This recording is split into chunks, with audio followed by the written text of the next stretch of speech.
castle where the digital dreams come alive.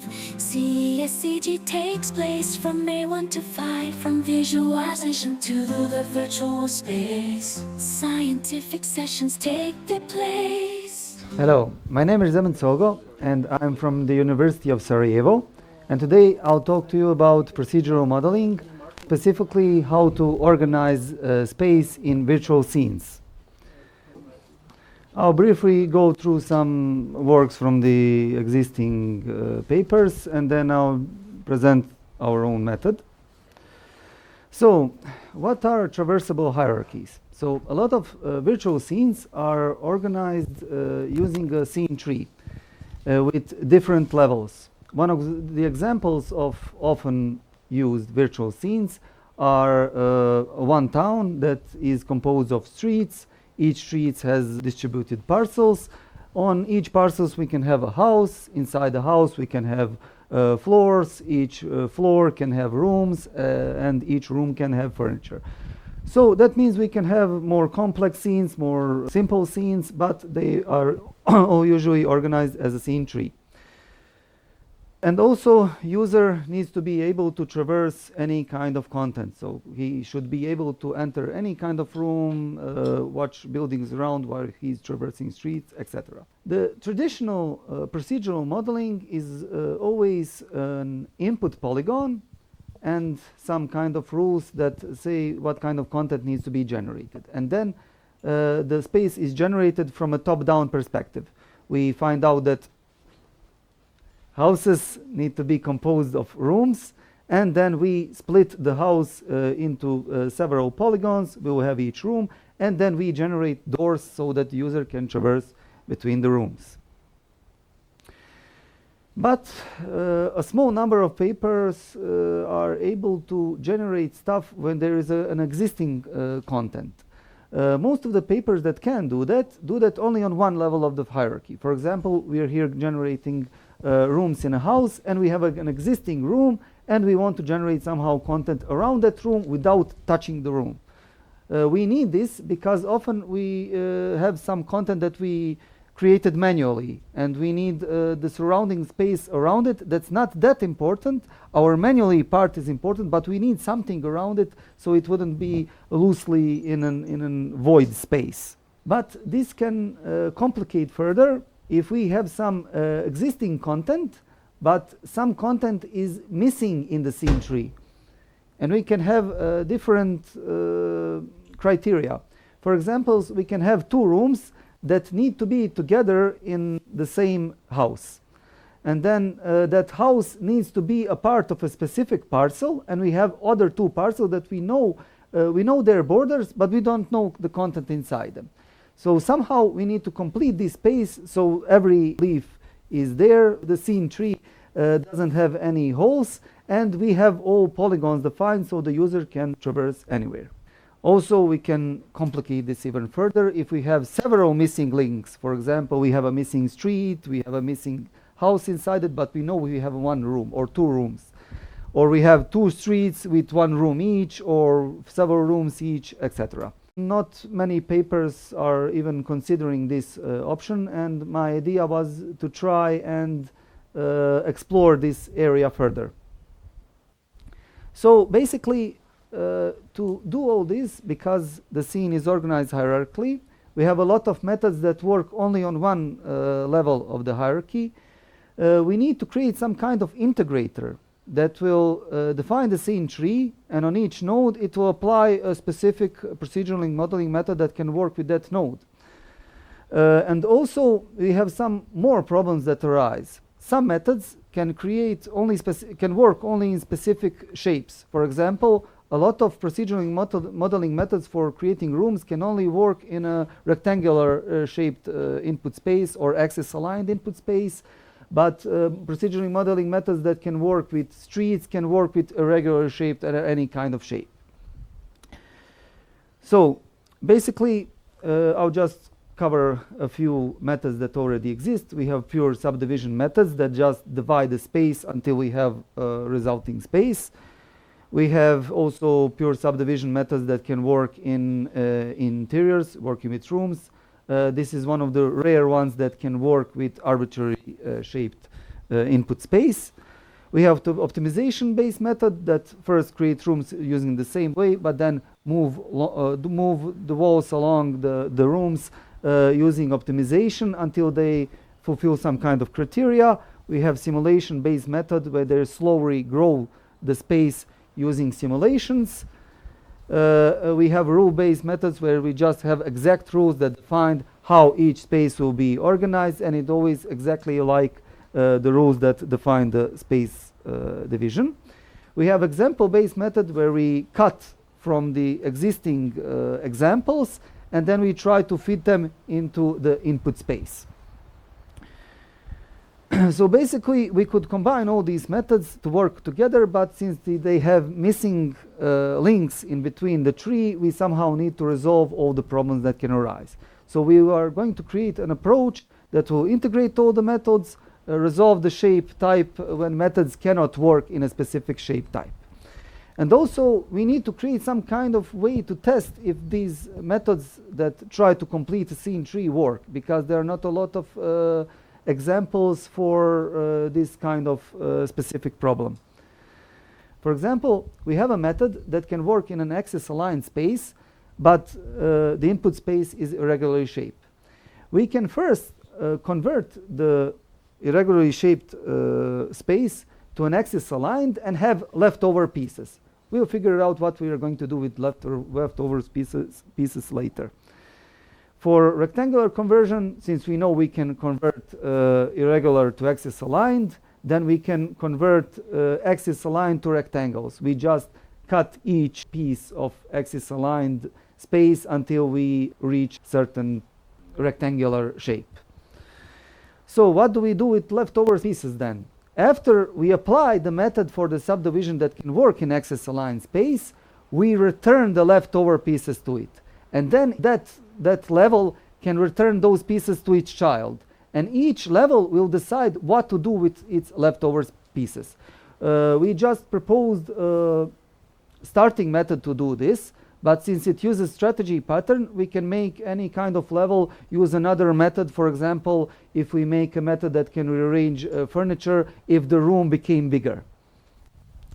Our proposed method for returning leftover pieces is just to join them to the closest piece from the existing subdivision. How to resolve existing elements? Well, first we try to use existing methods, but those existing methods cannot work with existing shapes. So what we do, first we use the space as there's nothing in it, and then generate all the pieces using the existing methods. And then we add the manually modeled stuff that was defined beforehand into the result. We cut all the polygons. For example, we have an existing elements that are squarely shaped, and we use the Voronoi division method. Then we subtract the pieces from the Voronoi result, and we get the result with Voronoi division, and the existing elements are not touched. So to test these kind of methods, we needed a space that has existing elements, but some of the elements are missing. What we did, we used existing procedural modeling methods and then deleted the pieces to get different percentage of fulfilled scene. For example, we can create very dense scenes or very sparse scenes by picking different polygons that are going to be deleted, and we have also can have different percentage of completed scene to test how our method responds for different level of completion. So what do we do in case we have really small pieces that shouldn't be divided further? We just return them to the closest elements that can be divided further. For the completion of the scene where there are missing leaks, we used bottom-up resolution. What we first do, for example, we have here several buildings with two different use cases. One use case is this is a park and these are 3 buildings and we want them to be in the same street. And here we have 4 3 buildings and 1 park and we want them to be in different streets. So what we do is we first make a bounding box around each of the squares, And then we do the existing method for the subdivision. After we add the existing elements, we join the parts that were previously created by the bottom-up method to the closest polygon that was near them. In this way, we can see we ensured that buildings are in different streets, and all these the buildings and one park are in the same street. So to test all this further, we created a pilot case study. The final method, what does it do? First, it resolves all the bottom-up cases, because we figured out after we resolve the scene tree, after we resolve all the pieces that are missing, then we can apply the top-down method with existing elements. So all the elements we created in the bottom-up direction, we consider them existing elements, and in top-down direction, we can subdivide it considering them existing elements. For the existing, for the use case, we used an archaeological site, Tašlihan, that's in Sarajevo. This is one of the reconstructions created by previous students. And we want to organize a space around this archaeological site. So we defined its polygon shape, and then we need to define all the different methods that will generate different levels of the hierarchy. For example, we have an input space that will have different regions. In each region, we have smaller streets that are straight, and then on each street we can have a parcel that will have a building on it. Or if we don't have space, we will not create a parcel. We will create a parcel that will not have walls. To just take the building will take up all of the space that is required for that parcel. So we also tried to make this process iteratively. So first, we only applied the generation around the Tašlihan. This use case only uses the top-down method with existing elements. So it subdivides all the space and then inserts the Tašlihan inside the existing space. And then after that, we just, using all of the polygons, we render the result. These are also other images. How after that we can render the result of the street.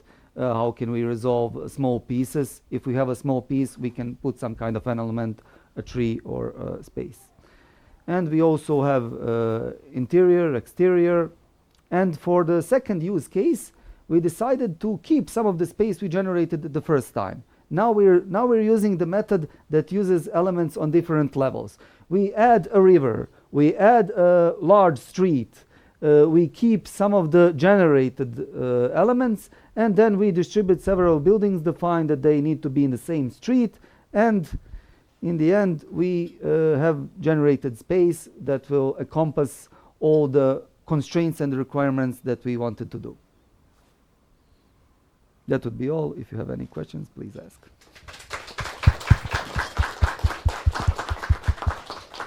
So, thank you for the beautiful presentation. We've got like 10 minutes for questions and discussion. So, do you have some questions? Maybe we can start with the question, what is like the main use case of your method? Is it like the generation of cities, or are there some other use cases? Generating complete urban cities when user can traverse anything. Because usually you can traverse streets, but buildings are just objects. You cannot enter the buildings. This is like also often a problem in games like GTA and so on, where they just generated the city, but later they needed to manually model all the missions where the user needs to enter the building. But this way, I'm trying to resolve a complete city that can be traversed anywhere, but the user can also define specific scenes that are required for the scenario. We can have exact rooms, exact buildings, but everything else, please complete it instead of me, because I don't have time. Mm-hmm. Okay. There are some follow-up questions, please. Okay. Do you have a demo somewhere that Do- you have a demo somewhere that we can try? Do I have a code base? Demo. A demo, not yet, but soon. I'm currently doing a paper for the tool, for using this tool, and I'll publish it for testing, trying, and out and everything. Yeah, thanks for the talk. So I would like to ask, sometimes in like real life, you have difficult situations, like you have a house that is on the 2 streets, for example. So in this hierarchy, you actually have cycles. So it is not a tree, it is a duck, right? So would you be able to handle these cases by maybe interdependencies between some levels in the hierarchy or something like that? Well, I haven't considered that option, but the whole scene was always defined as a tree, where the house need to be specific in a specific case, because a lot of existing research papers treat it as a tree, and using grammar rules they define all the elements. I could resolve somehow that type of problem by creating like a fake second house that needs to be in the other part of the tree, but copied from this house. You can have 2 houses, but actually the other one is a fake, just empty space, and it could resolve the circular problem. Yeah, this is what I thought. So somehow it would be possible to handle with your approach as well, right? It would just require more writing and definition of the rules, what represents what is the fake house and what is the actual house in each of the trees. Okay, thank you. So how does your work extend to the 3D case? If you have a 3D shape grammar, you need to deal with things like self-touching of objects. For example, you cannot put a window if there's another part of the object right in front, because that window would not look anywhere. Yes, the most specific case I always needed to consider is for the general rooms and urban spaces, the floors of a building.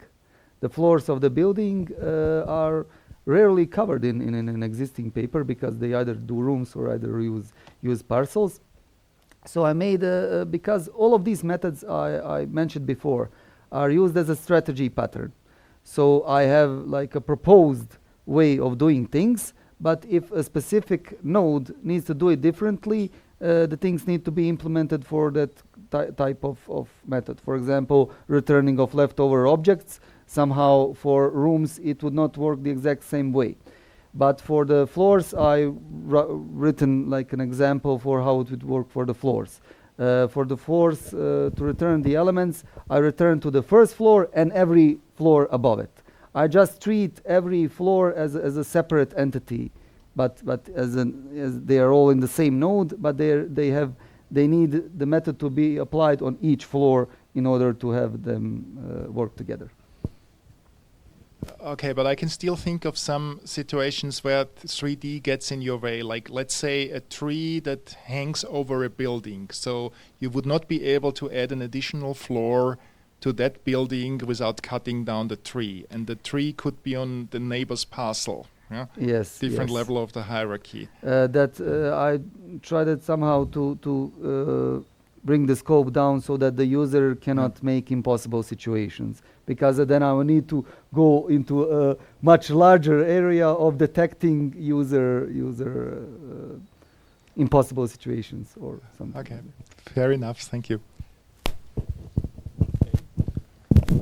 Actually, on the last image that you showed, there were some streets that were looking very far from anywhere practical or realistic. Like they're ending up in a building and they're going in nowhere, etc. And I'm not sure if this was from the model placement or if that was from the segmentation of the algorithm. So how would you extend your algorithm to avoid this kind of unreasonable scenarios that would end up? Yes, for example, for now, the only problem I'm trying to solve is to have at least some kind of space. So if I can generate space that does not have overlapping polygons, problems within the tree and everything, then after that we can use that result to apply methods that can do optimization. For example, the optimization methods that can move walls, rearrange streets and everything. But the first idea, the first step to even get to that point is to have at least some kind of a result. So that would be future work and everything. Thank you. I might have one implementation question. If you're having some like geometry already modeled or created, and you want to reuse it in your approach, you need to map it into your hierarchical structure. How do you do the mapping? How do you know like to which level of the tree structure you need to map the objects? You mean if I have some existing, or the user just places the polygons using a drawing tool for Okay, drawing so the it's polygons. controlled by the user. Yes, but I can also import those polygons in a structure that's XML type that says what are the points of the polygon. But only the information I need is what is the 2D outline of the existing model. I don't need any kind of information besides that. Okay. Okay. There are no more questions, so let's thank the speaker again. Swing to the beat where the pixels play. From rendering to VR, it's a pixel away.